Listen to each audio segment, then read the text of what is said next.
બોટાદ જિલ્લાના ગરડામાં ગાડીમાંથી 2 લાખની ચોરી થયાની ફરિયાદ કરનાર ફરિયાદી નીકળ્યો ચોર। 2 દિવસ પહેલા ગારિયાધારના ઉમેશભાઈ ખસિયાએ તેની ગાડીમાંથી 2 લાખ રૂપિયાની ચોરી થયાની ફરિયાદ નોંધાવી હતી। ઉમેશભાઈ ખસિયા પોતાની ગાડી લઈ સામાન લેવા માટે ગારિયાધારથી બોટાદ જતા હતા। ગરડાના ગુંદાળા પડવદર ગામના પાટિયા પાસે પંક્ચર થતા તે અને તેનો મિત્ર પંક્ચર કરાવવા ગયેલા। પંક્ચર કરાવી પરત આવતા ગાડીના કાચ તૂટેલા હતા અને 2 લાખ રૂપિયા ગુમ હતા। ઉમેશભાઈ ખસિયાએ પોલીસમાં 2 લાખની ચોરી થયાની જાણ કરાતા પોલીસે નોંધી હતી ફરિયાદ। પોલીસને શંકા જતા ફરિયાદીની પૂછપરછ કરતા ફરિયાદીએ ચોરી કરી હોવાનું કબૂલ્યું। પોલીસે ઉમેશભાઈ ખસિયા અને ભોળાભાઈ સિંધવની ધરપકડ કરી 2 લાખ કર્યા રિકવર।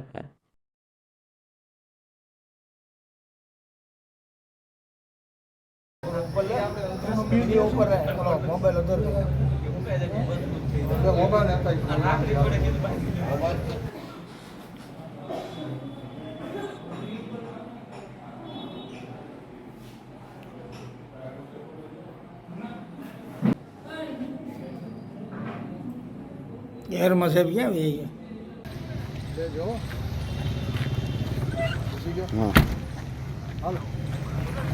वांधो नहीं